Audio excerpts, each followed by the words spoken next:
পৃথিবীর প্রত্যেকটা জীব এবং প্রাণী তাদের খাদ্যের জন্য এই সমস্ত উদ্ভিদের উপর নির্ভরশীল এবং আল্লাহ তাআলা এই সমস্ত উদ্ভিদের মধ্যে এমন সব নিয়ামত দিয়ে রেখেছেন এদের ভেষজ গুণসম্পন্ন হওয়ায় এদের কাণ্ড, ফুল, পাতা, ফল প্রত্যেকটা অংশ মানবদেহের বিভিন্ন ধরনের ভেষজ চিকিৎসায় ব্যবহৃত হয়ে আসছে যুগের পর যুগ।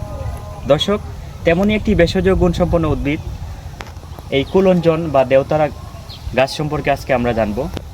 এই গাছটিকে আমরা কুলঞ্জন বলে ডাকি, অথবা এই গাছের আরেকটি নাম হচ্ছে দেওতারা, এবং আঞ্চলিকভাবে এই গাছটিকে অনেকেই আদাবাউস গাছ বলে ডাকে। আজকে চলুন জেনে নিই এই গাছের বিস্তারিত। এই উদ্ভিদটি জিঙ্গিবেরিয়া পরিবারের অন্তর্ভুক্ত সপুষ্পক গুল্ম জাতীয় একটি উদ্ভিদ। মালয়েশিয়া এবং ইন্দোনেশিয়া হচ্ছে এর আদি নিবাস। তবে আমাদের এই উদ্ভিদটি অনেক আগে থেকেই বিভিন্ন অঞ্চলে দেখা যায়। সাধারণত এটি উঁচু ভূমি, ছায়াযুক্ত, আর্দ্র এবং ভেজা মাটিতে জন্মায়। তবে সবচেয়ে বেশি পাহাড়ি অঞ্চলে ছায়াযুক্ত স্থানে বেশি জন্মায়। লম্বাই কুলঞ্জন গাছ 8 থেকে 12 ফুট পর্যন্ত বাড়তে পারে।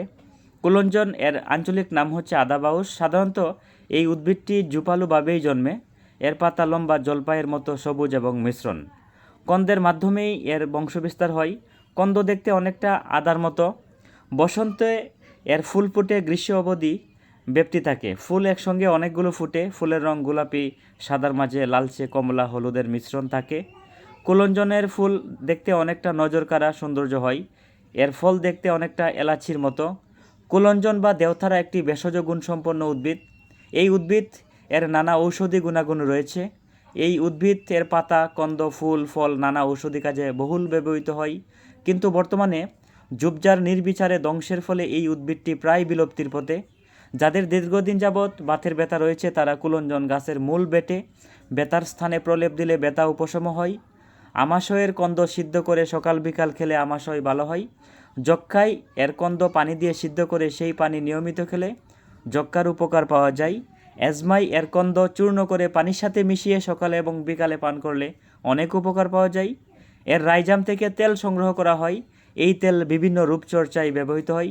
এছাড়া এই কুলঞ্জন গাছের মূল শ্বাসযন্ত্র এবং কণ্ঠনালীর সমস্যা, পেটের পীড়ায় এবং স্নায়বিক দুর্বলতায় বহুল ব্যবহৃত হয়ে আসছে।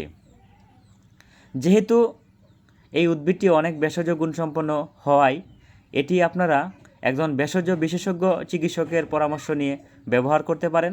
আসুন আমরা রাস্তার আশেপাশে যে সমস্ত বনজ উদ্ভিদ আমরা দেখি এগুলোকে আমরা বাঁচিয়ে রাখি, যাতে এগুলো আমরা অবাধে নষ্ট না করি। অনেকেই বাড়ির জ্বালানি চাহিদার জন্য এই সমস্ত উদ্ভিদ নষ্ট করে ফেলেন। আসলে এগুলো নষ্ট করা কোনো ক্রমে সম্ভব না। এই সমস্ত উদ্ভিদ থেকে পর্যাপ্ত পরিমাণ অক্সিজেনের সরবরাহ আমরা পেয়ে থাকি। আমাদের পায়ের তলায় যে দুর্বা ঘাস দেখেন বা বিভিন্ন ধরনের ঘাস দেখেন, এগুলো থেকে আমরা হিউজ পরিমাণ অক্সিজেনের ভান্ডার পেয়ে থাকি।